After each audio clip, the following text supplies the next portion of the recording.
안녕하세요. 임상현 소설가입니다. 오늘 같이 학습할 첫 고사성어는 아전인수입니다. 나아 밭전 그린 물수. 아전이란 자기의 논밭을 뜻하고 인수는 물을 끌어댄다는 뜻입니다. 즉 자기에게만 유리하도록 생각하거나 행동하는 것을 말합니다. 쓰임새를 봅니다. 올림픽 개최국에게만 유리한 종목을 채택하는 것은 아전인수나 마찬가지다. 다음은 악역 무도입니다. 악할 악, 거스릴 역, 없을무 도리도. 악역이란 몹시 악하며 의리에 거슬리는 짓을 말하고, 무도란 도리에 벗어나는 행동을 말합니다. 즉 비길 데 없이 악독하고 도리에 크게 어긋난다는 뜻입니다. 같은 말로는 극악 무도가 있습니다. 다음은 악전 고투입니다. 납벌 악 사울전, 괴로울고 사움투. 악전이란 불리한 싸움을 뜻하고 고투는 힘들게 싸운다는 뜻입니다. 즉 불리한 상황에서 힘을 다하여 싸운다는 뜻입니다. 쓰임새를 봅니다. 한국 축구팀은 월드컵에서 프랑스 팀과 악전 고투 끝에 승리하여 16강에 진출하였다. 다음은 안빈 낙도입니다. 편안할 안, 가난할 빈, 즐거울 낙, 도리도. 안빈이란 가난한 가운데 안락한 마음을 지닌 것을 말하고, 낙도란 편안한 마음으로 즐김을 말합니다. 즉 가난한 생활을 하면서도 편안한 마음으로 성인의 도를 기꺼이 따름을 의미합니다. 다음은 안하 무인입니다. 눈안 아래하, 없을무 사람인. 안하란 눈 아래라는 뜻이고, 무인은 사람이 없다는 듯 하다라는 뜻입니다. 즉 자기 눈에 사람이 없는 것처럼 보인다는 것은 교만하여 주위 사람을 업신여김을 뜻합니다. 다음은 암중 모색입니다. 어두울 암 가운데 중, 더듬을 모 찾을색. 암중이란 어둠 속이라는 뜻이고, 모색은 더듬어 찾는 것을 뜻합니다. 즉 확실히 알지 못하는 것을 어림짐작하는 것을 의미합니다. 유래를 살펴봅니다. 당나라의 허경종은 그 시대의 최고의 문장가로 재상까지 지낸 인물이었다. 그런 그에게 한 가지 결점이 있었는데 어떤 사람을 만나도 다음에는 기억을 못한다는 점이었다. 그러자 여기저기서 불평이 쏟아져 나왔고 허경종은 이렇게 대처했다. 그대들의 얼굴이야 기억하기 어렵지만 하손, 유효작, 심력, 사자와 같은 인물들은 어둠 속에서 손으로 더듬어서라도 알아볼 수 있을 걸세. 그가 말한 하손, 유효작, 심력과 같은 사람들은 모두 대단한 문장가들이었다. 허경종의 오만하고도 재치 있는 발언으로 인해 암중모색이란 말이 생겨나게 되었고 지금도 널리 쓰이고 있다. 다음은 쓰임새입니다. 새해 들어 각 나라마다 경제 위기를 어떻게 극복할 것인지 암중모색하고 있다. 다음은 앙급지어입니다. 지앙앙 미칠급, 못지 고기어. 앙급이란 재앙이 미친다는 뜻이고 지어는 연못의 물고기라는 뜻입니다. 뜻하지 않은 곳까지 재난이 미친다는 뜻으로 이해 당사자들의 싸움으로 엉뚱한 제3자가 피해를 당하는 경우를 의미합니다. 유래를 살펴봅니다. 송나라 때 사마환이라는 사람이 아주 귀중한 구슬을 가지고 있었는데 잘못을 저질러 도망을 치면서도 그 구슬도 함께 가져가 버렸다. 그러자 왕은 그 구슬을 손에 넣기 위해 사마환을 찾아 구슬이 있는 곳을 물었다. 사마환은 성의 없이 그걸 내가 어찌 알겠는가? 아마 연못에 던져 버리셨을지도 모른다. 라고 대답하였다.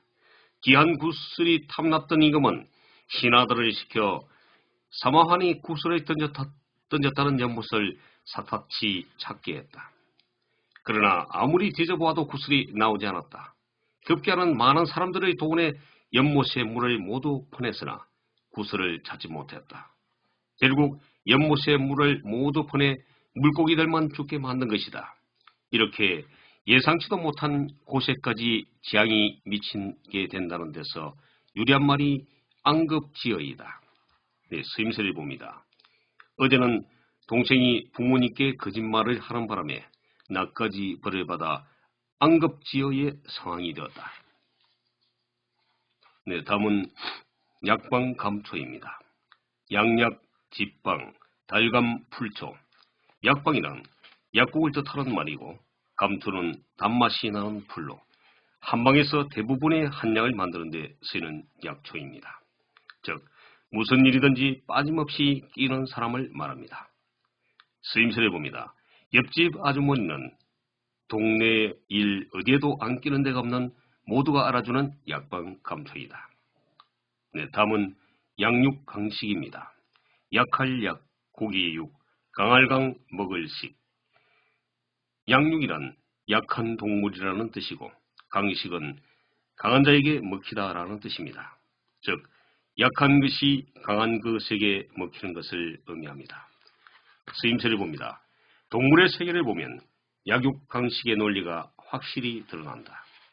네, 다음은 양두 구육입니다. 양양 머리두, 개구 고기육. 양두란 양의 머리라는 뜻이고 구육은 개고기라는 뜻으로 양의 머리를 걸어놓고 개고기를 판단한 뜻입니다. 즉 겉모양은 훌륭하나 속은 전혀 다른 것으로 속임수를 쓰는 물건, 행동 등을 비유한 말입니다. 유래를 살펴봅니다. 춘추시대 제나라 영공은 궁중의 미인들을 불러다 남장을 시켜 놀게 하는 특이한 취미가 있었다. 그런 취미는 백성들의 귀에까지 들어가 궁궐 밖에서도 미인들이 남장을 하기 시작했다. 그러자 영공은 궁궐 밖에 미인들이 남장하는 것을 금지시켰다. 그럼에도 불구하고 그 법령이 지켜지지 않았다. 그 이유가 하도 궁금하여 다른 신하에게 물었더니 그가 말하기를 임금께서는 궁궐 안에서는 남장을 허용하시면서도 궁궐 밖에서는 남장을 금하라고 하십니다. 이것은 곧 소머리를 내걸고 말고기를 파는 것과 같습니다. 남장하는 것을 궁궐 안에서도 금하신다면 궁궐 밖에서도 행해지지 않을 것입니다. 신하의 말에 임금은 궁궐 안에서도 남장하는 것을 금하였다. 그러자 얼마 지나지 않아 남장하는 여인들이 모두 사라졌다. 네, 쓰임새를 봅니다. 납이 들어있는 중국산 수산물은 이제 양두구역의 대표적인 사례가 되어 모두 끓여한다. 네, 다음은 양상군자입니다. 대들보 양, 위상, 임금군, 남자자. 양상이란 대들보 위를 뜻하고 군자는 사람을 높여서 부르는 것입니다. 즉 양상군자는 대들보 위에 있는 사람을 의미하는 것으로 집안에 들어온 도둑을 미화한 말입니다. 유래를 살펴봅니다. 후한 말기에 진식이라는 사람이 있었다. 그는 태구현의 혈령으로 인정 많고 공정하기로 소문나 백성들로부터 존경을 받고 있었다. 하루는 그가 마루에서 책을 읽고 있는데 웬 남자가 몰래 들어와 대들보 위에 올라가 숨었다. 진식은 계속 책 읽는 척 하다가 식구들을 불러 모아 이렇게 말하였다. 사람은 항상 부지런히 일을 해야 한다. 노력하지 않고 얻으려는 나쁜 사람들도 본디 그렇지는 않았을 것이다. 저 대들보 위에 있는 군자도 마찬가지다. 진식이 한 말에 양심의 가책을 느낀 남자는 대들보에서 내려와 머리를 숙이며 잘못을 빌었다. 진식은 그의 어려운 형편을 듣고 비단 2표를 주어 보냈다. 그날 이후로 진식이 다스리는 말에는 도둑이 사라졌다고 합니다. 네, 다음은 양약 고구입니다. 좋을 양, 양약, 쓸고 입구. 양약이란 좋은 약이라는 뜻이고 고구는 입에 쓰다라는 뜻입니다. 즉 좋은 약은 입에는 쓰지만 몸에는 좋다는 뜻인데 나에게 도움이 되는 말은 귀에 거슬린다라는 의미로 쓰입니다. 유래를 살펴봅니다. 진나라 시황제가 죽자 한나라의 유방과 초나라의 항우가 황제 자리를 먼저 차지하기 위해 치열한 전투를 벌이고 있었다. 싸움에서 이긴 유방은 성안에 들어서자마자 아방궁, 진시황이 지은 궁전으로 1만 명이 한꺼번에 들어갈 정도로 크고 화려했다고 한 아방궁으로 향했다. 유방은 아방궁의 화려함과 아름다움에 취해 자신이 시황제가 된 듯 정신을 가다듬지 못하고 있었다. 이를 지켜보던 신하 장량이 유방을 설득하기 위해 이렇게 말하였다. 상공께서는 지금까지 백성들을 위해 적을 무찌르고 여기까지 오셨습니다. 눈앞에 있는 욕에 쉽게 약해져서는 안 됩니다. 좋은 약은 입에 서다고 하였습니다. 부디 저의 충언을 귀담아 들으셔야 합니다. 이 말을 들은 유방은 더 이상 그곳에 머무르지 않고 아방궁을 떠났다고 합니다. 네, 서임서를 봅니다. 친구가 나에게 충고를 해주었을 때는 기분이 상했지만 돌이켜보면 양약고구라는 생각이 든다. 네, 오늘도 대단히 수고하셨습니다. 내용이 좋다면 좋아요와 구독을 부탁드립니다. 오늘도 좋은 하루 되세요. 감사합니다.